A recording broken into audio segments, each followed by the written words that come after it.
ریاست آندھرا پردیش کے چتور ضلع میں 17 سالہ لڑکے سے 2 بچوں کی ماں جس کی عمر 40 سال ہے ناجائز تعلقات کا شرمناک واقعہ سامنے آیا۔ شادی شدہ خاتون نہ صرف کم عمر لڑکے کے ساتھ ناجائز تعلق میں ملوث ہوئی بلکہ اپنے تعلق میں رکاوٹ بننے والے گھر کے افراد کو قتل کرنے کی سازش بھی رچی۔ پولیس کے مطابق چتور ضلع کے ایک گاؤں سے تعلق رکھنے والی 37 سالہ شادی شدہ خاتون جس کے 2 بچے ہائی اسکول میں پڑھتے ہیں، اس خاتون کے ناجائز تعلقات اسی گاؤں کے رہنے والے لڑکے سے قائم ہو گئے۔ دونوں کا بار بار ایک سال باہر جانا اور تنہائی میں ملنا جلنا جاری تھا، جس کا علم گھر والوں کو ہوا تو شدید جھگڑا ہوا۔ اس کے بعد خاتون نے اپنے تعلق سے رکاوٹ بننے والے شوہر اور ساس کو کسی نہ کسی طرح راستے سے ہٹانے کا منصوبہ بنایا۔ اس نے نابالغ لڑکے کو ان کے قتل کے لیے اکسایا۔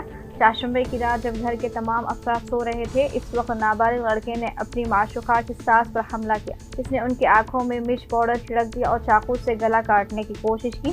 متاثرہ خاتون کے چیخنے چلانے پر پڑوسی وہاں پہنچ گئے، مزید خاتون کو بچایا اور چتور سرکاری اسپتال منتقل کیا۔ اطلاعات کے مطابق زخمی خاتون کی حالت تشویشناک ہے۔ موقع پر موجود نابالغ لڑکے کو قابو میں لے کر پولیس کے حوالے کر دیا گیا۔ پولیس نے اسے عدالت میں پیش کرکے جوینائل ہوم بھیج دیا۔ اس واقعے کی اصل ملزمہ خاتون فی الحال فرار ہے۔ پولیس نے بتایا کہ خصوصی ٹیمیں تشکیل کرکے اس کی تلاش جاری ہے۔ حیدرآباد کے نامپلی علاقے میں واقع فورینسک سائنس لیبارٹری کے دفتر میں اچانک آگ بھڑک اٹھنے سے سنسنی پھیل گئی۔ بتایا جاتا ہے کہ دفتر کے اندر اچانک شورے بلند ہوتے ہی عملے میں خوف زدگی راز پیدا ہو گیا اور فوری طور پر متعلقہ حکام کو اطلاع دی۔ اطلاع ملتے ہی فائر بریگیڈ کی ٹیم موقع پر پہنچ گئی اور آگ پر قابو پانے کے لیے کارروائی شروع کر دی۔ ابتدائی اطلاعات کے مطابق واقعے میں کسی جانی نقصان کی اطلاع نہیں ملی۔ فورینسک سائنس لیبارٹری میں پیش آئے آتشزدگی کے واقعے میں کئی اہم کیس سے متعلق اہم شواہد رکھنے والی کئی فائلوں کے جل جانے کی اطلاع موصول ہوئی۔ ذرائع کے مطابق جرائم کی تفتیش سے وابستہ فائل ایویڈنس لیبارٹری کی کارروائیاں اسی مقام سے انجام دی جاتی ہے، تاہم کون سی مخصوص فائلیں متاثر ہوئی اس بارے میں ابھی تک واضح معلومات نہیں آ سکی۔ ابتدائی طور پر آگ لگنے کی وجہ شارٹ سرکٹ بتائی جا رہی ہے۔ بتایا گیا ہے کہ عمارت کی پہلی منزل پر کمپیوٹر نصب ہے جہاں سے ریکارڈ اور شواہد کی نگرانی کی جاتی ہے۔ سینٹرل زون کی ڈی سی پی شلپاولی کے مطابق واقعے کے وقت اندر موجود 4 ملازمین نے آگ بھڑکتے ہی صورتحال کو بھانپتے ہوئے محفوظ طور پر باہر نکلنے میں کامیابی حاصل کی۔ انہوں نے مزید بتایا کہ 5 فائر انجنوں کی مدد سے شعلوں پر مکمل قابو پا لیا گیا۔ تلنگانہ جاگرتی کی صدر کے کویتا نے کہا کہ آئندہ 3 ماہ میں نئی سیاسی پارٹی کے قیام کا عمل مکمل کر لیا جائے گا اور پارٹی کے اعلان کے لیے اچھے مہورت کا جائزہ لیا جا رہا ہے۔ میڈیا سے بات چیت کرتے ہوئے کویتا نے کہا کہ فون ٹیپنگ معاملے میں ملوث اہم افراد کو چھوڑ کر پرنیت راؤ جیسے چھوٹی مچھلیوں کو خصوصی تحقیقاتی ٹیم گرفتار کرتے ہوئے اہم کامیابی قرار دے رہی ہے۔ پرنیت راؤ کو حکومت نے حال ہی میں تنزل کرتے ہوئے انسپکٹر بنا دیا ہے۔ انہوں نے کہا کہ فون ٹیپنگ معاملے میں تحقیقاتی عہدیدار چھوٹی مچھلیوں کا شکار کر رہے ہیں جبکہ اہم قائدین تحقیقات سے باہر ہیں۔ فون ٹیپنگ جانچ کو ٹی وی سیریل کی طرح چلایا جا رہا ہے۔ انہوں نے کہا کہ تلنگانہ کی تاریخ میں KCR کے رول پر تاریخ رقم کی جا سکتی ہے۔ انہوں نے حکومت سے مطالبہ کیا کہ BC سب پلان کے بارے میں کیے گئے وعدوں کی تکمیل کی جائے۔ کویتا نے کہا کہ 12 فروری کو RTC کلیان منڈپم میں تلنگانہ جاگرتی کی جانب سے جہدکاروں کا جلسہ منعقد کیا جائے گا۔ کویتا نے کہا کہ مجالس مقامی انتخابات میں BRS کی مہم کمزور ہے۔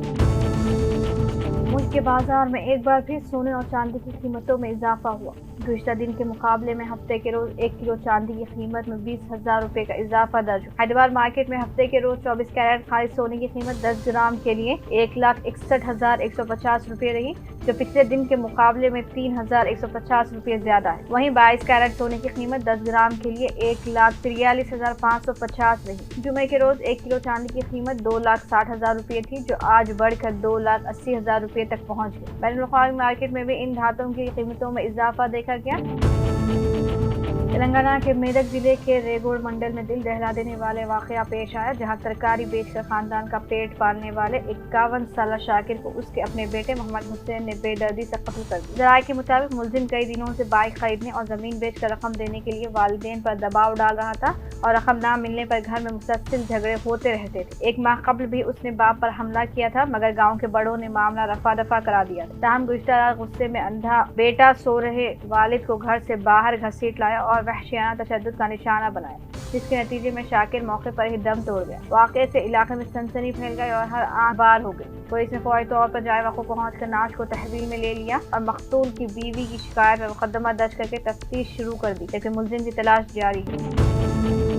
آندھرا پردیش کے NTR ضلع کے نندی گاؤں کے قریب ایک پرائیویٹ ٹریولز بس اچانک آگ کی لپیٹ میں آ کر مکمل طور پر جل گئی۔ یہ بس حیدرآباد سے وجے واڑہ کی جانب جا رہی تھی اور اس میں 39 مسافر سوار تھے۔ بس کے پچھلے حصے میں واقع انجن سے دھواں اٹھنے لگا۔ صورتحال کو بھانپتے ہوئے ڈرائیور نے فوری طور پر بس کو سڑک کنارے روک دیا، جس کے بعد ایک بڑا سانحہ ٹل گیا۔ ڈرائیور عملے کی بروقت چوکسی کے نتیجے میں تمام مسافر محفوظ طریقے سے بس سے نیچے اترنے میں کامیاب رہے۔ مسافروں کے اترنے کے کچھ ہی دیر بعد آگ نے شدت اختیار کر لی اور دیکھتے ہی دیکھتے پوری بس شعلوں کی نذر ہو گئی۔ ضلع کاماریڈی منڈل پٹلم کے بانسواڑہ روڈ پر نو تعمیری مکان میں دل کو دہلا دینے والا واقعہ جمعے کی شام کو پیش آیا۔ تفصیلات کے مطابق سدھو نامی تاجر کی تعمیراتی مکان میں پینٹنگ کے ٹھیکیدار دلیپ نے راجیش نامی پینٹر کو مزدوری پر رکھا تھا۔ راجیش کا کسی نے بہیمانہ قتل کر دیا۔